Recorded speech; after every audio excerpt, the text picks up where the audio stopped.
ॐ नमो भगवते वासुदेवाय। ॐ नमो भगवते वासुदेवाय।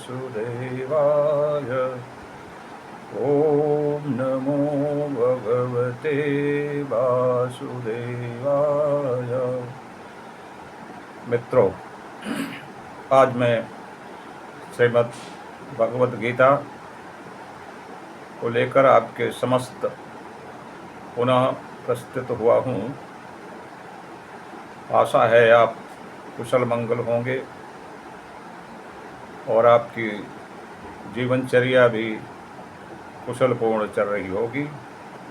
और आज मैं बहुत महत्वपूर्ण कथा लेकर प्रस्तुत हुआ हूँ।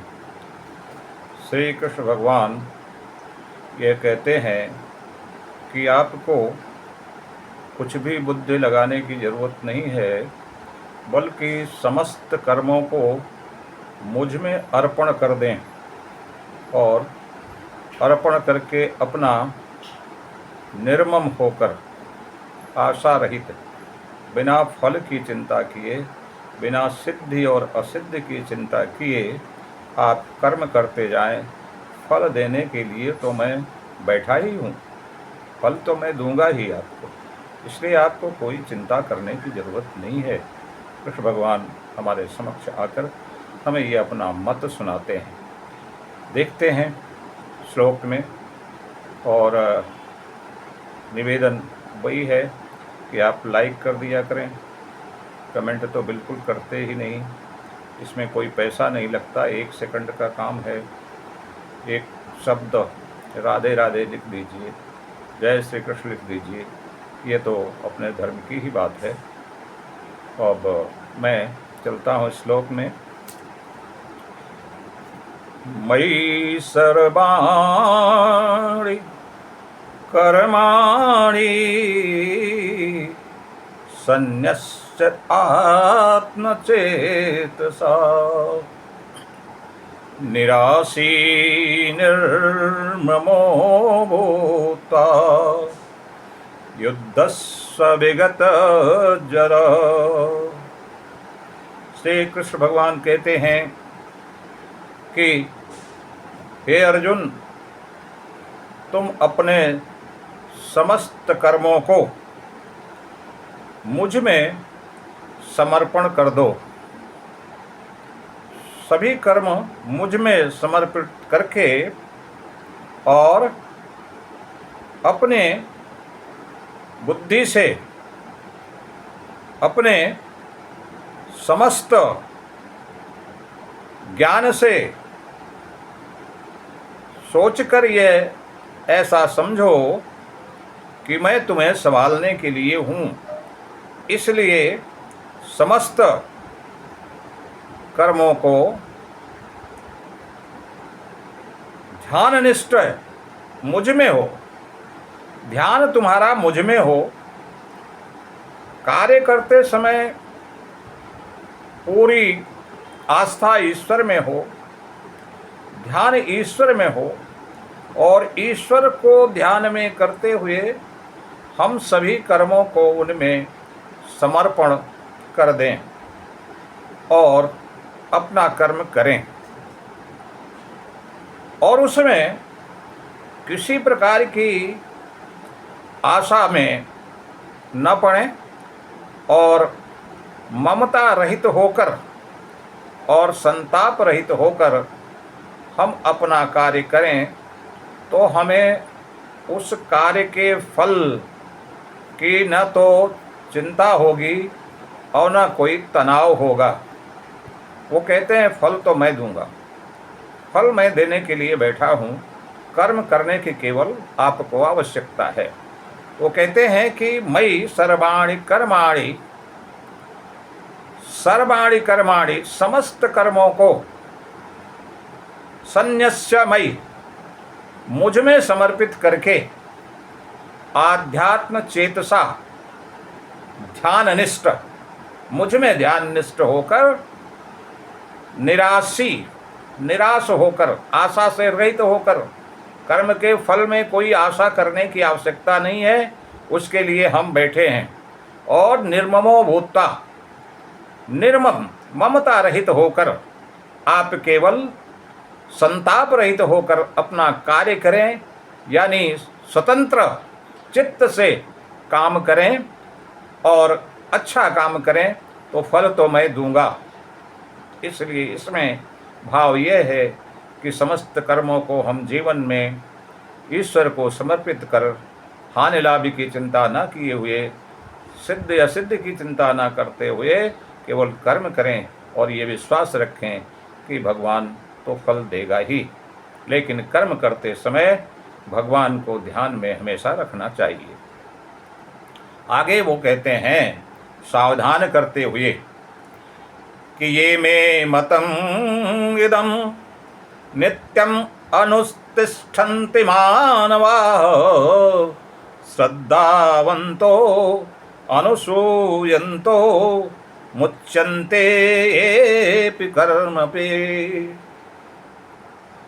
श्री कृष्ण भगवान सावधान करते हुए कहते हैं कि ए मे मतम इदम, जो भी मेरे इस मत के अनुसार, मत उनका क्या है कि समस्त कर्मों में, समस्त कर्म करते समय एक तो आपको हमारा ध्यान होना चाहिए, दूसरा मत यह है कि ध्यान करते हुए, ईश्वर का ध्यान करते हुए निराशी, आशा रहित और ममता रहित, संताप रहित होकर कर्म करें, फल मैं दूंगा। ये उनका मत है। इसके विषय में वो कहते हैं कि ये मे मतम इदम, जो मेरे इस मत को नित्यम अनुतिष्ठन्ति मानवाः, नित्य व्यवहार में लाते हैं। मेरे बताए हुए इस मत के अनुसार जो नित्य ही व्यवहार करते हैं, श्रद्धावंतो अनुसूयंतो, वो दोष दृष्टि होकर, दोष दृष्टि से दूर होकर, किसी भी प्रकार का उनमें संताप न हो, ईर्ष्या द्वेष न हो, दोष दृष्टि से दूर रहकर, और श्रद्धावंतो, मुझ में श्रद्धा रखें, श्रद्धावान बनकर अगर कार्य करते हैं तो मुच्यन्ते एपि कर्मभि, तो समस्त कर्म, मुच्यन्ते समस्त तेपि कर्मभि, तो समस्त कर्म से वो मुक्त हो जाता है। अगर वो श्रद्धावान होकर और दोष दृष्टि रहित होकर कार्य करता है तो समस्त कर्मों से वह मुक्त हो जाता है, उसे समस्त कर्मों से मुक्ति मिल जाती है, यानी उस पर किसी प्रकार का दोष नहीं होता है और कर्मों से छूट जाता है, कर्म बंधनों से छूट जाता है। ये उनका मत है। तो आज बहुत ही सुंदर बात वो कह रहे हैं कि जो लोग मेरे इस मत के अनुसार कार्य करते हैं और जो मेरे अनुसार व्यवहार करते हैं, नित्यम अनुतिष्ठन्ते मानवा, जो मनुष्य मेरे अनुसार नित्य ही व्यवहार करते हैं, मेरे इस मत के अनुसार चलते हैं, वो ऐसे श्रद्धावान मनुष्य अनुसूयंतो, दोष दृष्टि रहित होकर अगर कार्य करते हैं तो समस्त कर्मों के बंधन से मुक्त हो जाते हैं। ये श्री कृष्ण भगवान का कहना है। और आगे वो कहते हैं कि ये तु एतत् अभिसूयन्तो नानुतिष्ठन्ति मे मतम् सर्वज्ञान मूढ़ास्तान् विद्धि नष्टां चेतसः। श्री कृष्ण भगवान फिर सावधान करते हैं कि जो पिछले श्लोक में उन्होंने कहा कि दोष दृष्टि से रहित होकर मुझ में समर्पित सभी कर्मों को करके, मेरा ध्यान करके कर्म करें, तो वो समस्त कर्मों से मुक्त हो जाएंगे, कर्म बंधन से मुक्त हो जाएंगे। यहाँ वो कहते हैं कि एतत् अभिसूयन्ते, ऐसे भी मूर्ख हैं जो जो कुछ भी कार्य करते हैं वो दोष दृष्टि से ही कार्य करते हैं। उनमें हमेशा दोष दृष्टि होती है, हर कार्य के प्रति उनमें नकारात्मकता होती है। लेकिन दोष दृष्टि से युक्त होकर जो व्यक्ति करते हैं और ना अनुतिष्ठन्ति में मतम, मेरे मत को, मेरे इस मत को नहीं मानते, मेरे इस विचार को नहीं मानते, मेरे अनुसार व्यवहार नहीं करते, वो सर्वान विमूढ़ास्तान, वे सभी मूर्ख व्यक्ति अपने कल्याण मार्ग से दूर हो गए हैं। ऐसा मान लो, ऐसा समझ लो कि वे अपने कल्याण मार्ग से भ्रष्ट हो चुके हैं। क्योंकि अगर दोष दृष्टि युक्त कोई व्यक्ति जो भी मूर्खतापूर्ण कार्य करता है वो किसी दूसरे का नुकसान नहीं करता, बल्कि वो अपने ही कल्याण मार्ग से भ्रष्ट हो जाता है और उसकी ही हानि होती है। फिर ईश्वर को दोष देने से कोई फायदा नहीं है। और फिर श्री कृष्ण भगवान कहते हैं कि सदृशम चेष्टते स्वस्या प्रकृतिर्ज्ञानवानपि प्रकृतिम यान्ति भूतानि निग्रह किम करिष्यति। अब वो श्री कृष्ण भगवान कहते हैं, हे अर्जुन, कर भी क्या सकते हैं। सदृशम चेष्टते स्वस्या प्रकृते ज्ञानवान अपि, ज्ञानवान मनुष्य भी, कोई ज्ञानी मनुष्य भी और सभी प्राणी प्रकृति को प्राप्त होते हैं। यानी सबकी एक अपनी अपनी प्रकृति होती है, अपना अपना स्वभाव होता है। चाहे वो मूर्ख व्यक्ति हो, चाहे वो विद्वान व्यक्ति हो, चाहे वो बुद्धिमान व्यक्ति हो, सभी अपनी अपनी प्रकृति के बस में होते हैं। अपने प्रकृति के अनुसार समस्त कर्म करते हैं और अगर हम उनसे हट करके कोई कार्य करवाना चाहें तो वो नहीं कर सकते। लेकिन जो मेरा मत है उसके अनुसार अगर मनुष्य कर्म करेगा तो वो अपने कल्याण मार्ग पर चलेगा। जो हमारे मत के अनुसार नहीं चलेगा वो कल्याण मार्ग से भ्रष्ट हो जाएगा और उसकी हानि ही होगी, लाभ नहीं होना है। लेकिन कर भी क्या सकते हैं, क्योंकि सभी मनुष्य अपने अपने स्वभाव से बंधे हुए हैं, उनकी अपनी अपनी प्रकृति है। उन्हें किसी भी तरह से उनके रास्ते से हटाया नहीं जा सकता है, क्योंकि वो अपने प्रकृति के बस में हैं। इसलिए चाहे वो विद्वान व्यक्ति हो, चाहे वो मूर्ख व्यक्ति हो, सभी प्रकृति के स्वभाव में रहते हैं और अपने स्वभाव बस, अपनी प्रकृति बस ही, चाहे वो ज्ञानवान हो अथवा वो कोई मूर्ख व्यक्ति हो, सभी अपनी प्रकृति के अनुसार कार्य करते हैं। तो उसमें हमारा आपका हठ क्या करेगा। हम आप अगर हठ करके उससे कोई कार्य करवावें तो कोई नहीं करेगा। आप देखते हैं समाज में जो जैसा है वो वैसा कर्म करता रहता है। झूठ बोलकर, अन्याय करके, अपराध करके, अपहरण करके, जैसा भी वो कार्य करता है वो कार्य करेगा, वसूली करेगा, अपहरण करेगा और बेईमानी करेगा। तो ऐसे व्यक्ति अपने स्वभाव के बस में हैं, उन्हें हम आप हट करके उनके रास्ते पर ला भी नहीं सकते हैं। एक ही तरीका है कि जैसा वो कर्म करेंगे फल तो अवश्य मिलेगा, और फल भी इसी जन्म में मिलता है। कहीं दूसरे जन्म की, आप दूसरे लोक की कोई आशा न करें। तो जैसा आप कर्म करेंगे फल वैसा ही मिलेगा। लेकिन क्या करेंगे, लोग अपने हिसाब से ही काम करते हैं, अपनी प्रकृति के अनुसार ही काम करते हैं।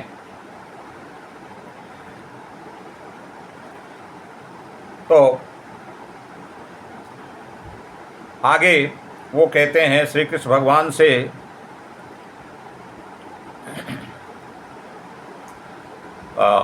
इंद्रियश्चेन्द्रियार्थे रागदेशौ व्यवस्थितौ, इंद्रियस्य इंद्रियार्थे रागदेशौ व्यवस्थितौ तयोर्न वशम आगच्छेत तौ हि अस्य परिपंथिनौ। श्री कृष्ण भगवान आगे कहते हैं कि इंद्रियस्य इंद्रियार्थे रागदेशौ व्यवस्थितौ। अब यहाँ इंद्रियों की, ज्ञानेंद्रियों की बात कर रहे हैं कि हमारी ज्ञानेंद्रियां जो हैं, ज्ञानेंद्रियां कितनी हैं? 5। कर्ण, नेत्र, नासिका, जिह्वा और चर्म, ये 5 ज्ञानेंद्रियां हैं। और ये सभी पांचों ज्ञानेंद्रियां, उनका अपना अपना विषय है। विषय क्या है? कर्ण का शब्द, नेत्र का रूप, नासिका का गंध, जिह्वा का स्वाद और चर्म का स्पर्श, ये 5 विषय हैं। और जब इन विषयों में जो भी इंद्रिय किसी भी विषय पर जब मोहित होती है तो मन भी उसके साथ हो लेता है। और मन जिस इंद्रिय के साथ होता है वह इंद्रिय मन के अनुसार चलना शुरू कर देती है। क्योंकि मन जो है वो समुद्र में बिना नाविक के नाव की तरह होता है, जिधर हवा बहती है उधर वो चला जाता है। उस पर कोई कंट्रोल नहीं होता, नियंत्रण नहीं होता। और अगर नियंत्रण चाहता है व्यक्ति तो उसका नियंत्रण भी है। उस बिना नाविक वाली नाव, अनियंत्रित नाव का नियंत्रण किया जा सकता है, लेकिन उसमें केवल विवेक की आवश्यकता पड़ती है। तो जो मन है किसी भी तरफ चला जाता है। मन बहुत चंचल होता है, अत्यंत चंचल होता है। और जो विषय बहुत ही आसान होते हैं उन्हीं की तरफ वो जाता है। अगर विवेक का उपयोग किया जाए तो अपने मन को कंट्रोल किया जा सकता है। यह बात आप ध्यान से सुने, कोई भी श्रोता हो इस बात को ध्यान रखें कि मन, अधिकतर लोग वही करते हैं जो उनका मन कहता है।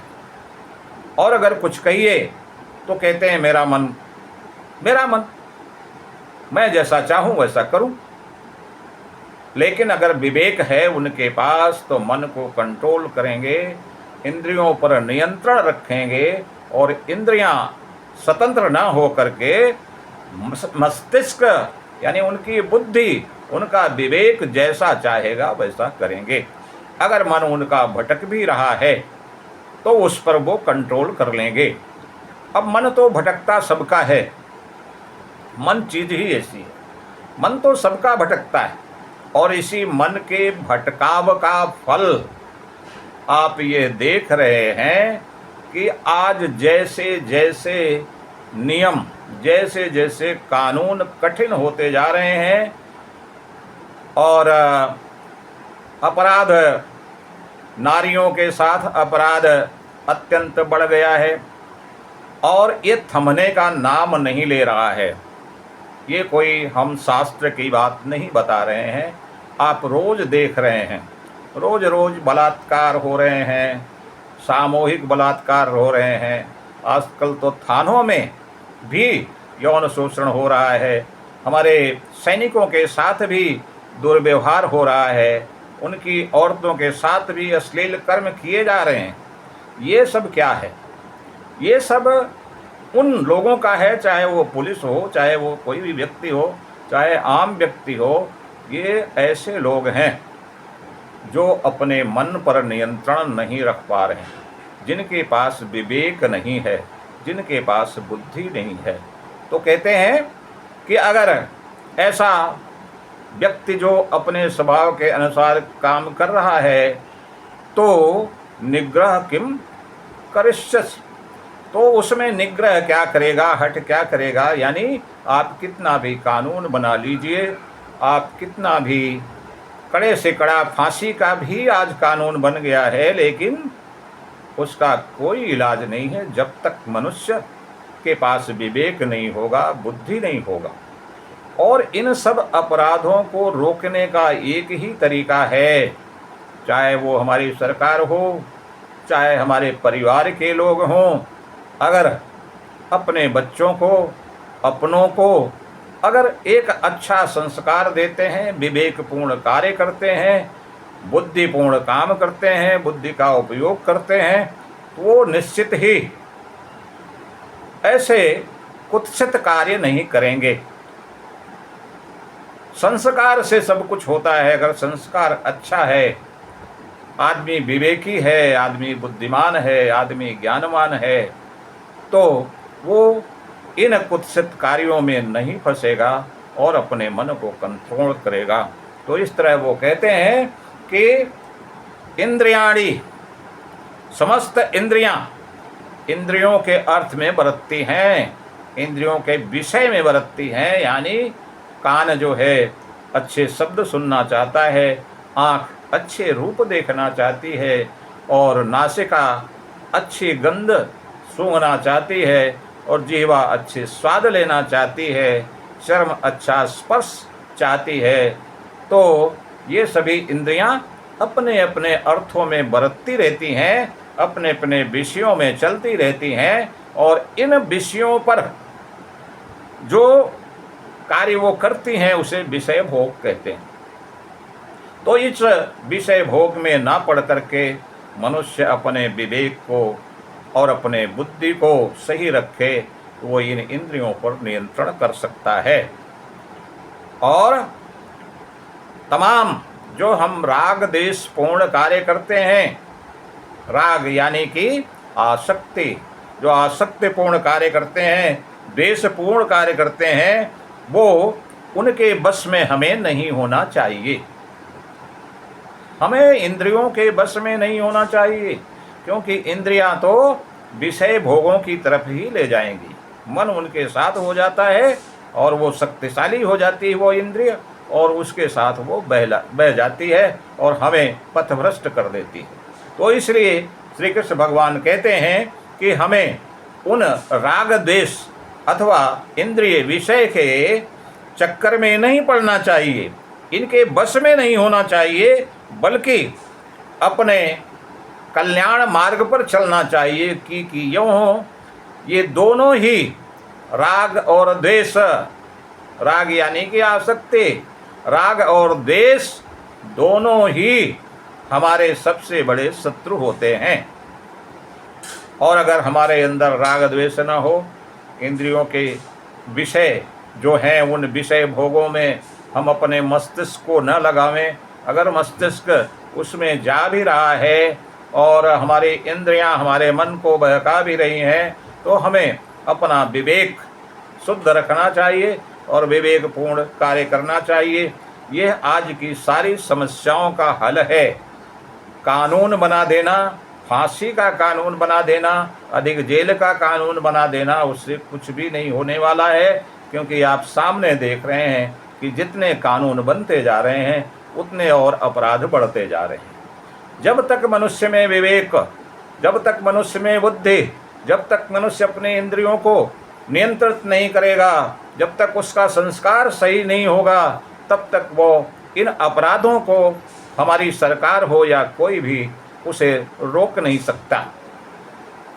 और ये आज का वीडियो आपके लिए बहुत अधिक शिक्षावान है और आपको सही रास्ते पर ले जाने वाला है।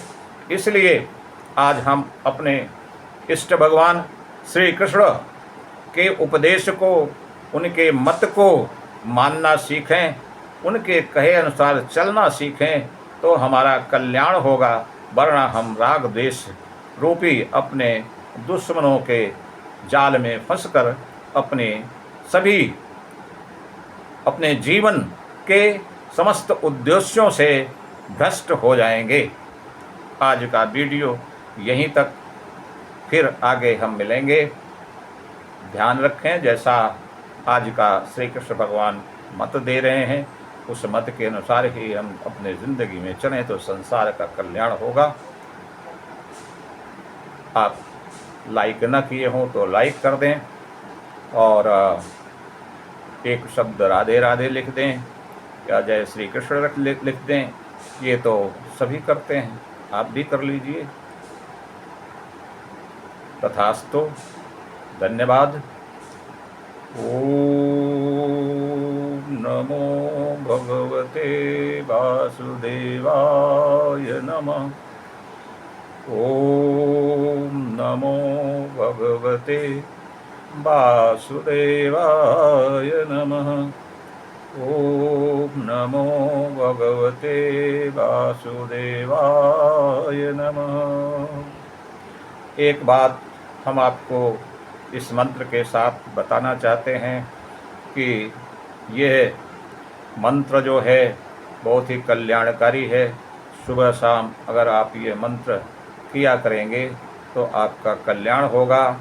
पुनः ओम नमो भगवते वासुदेवाय नमः।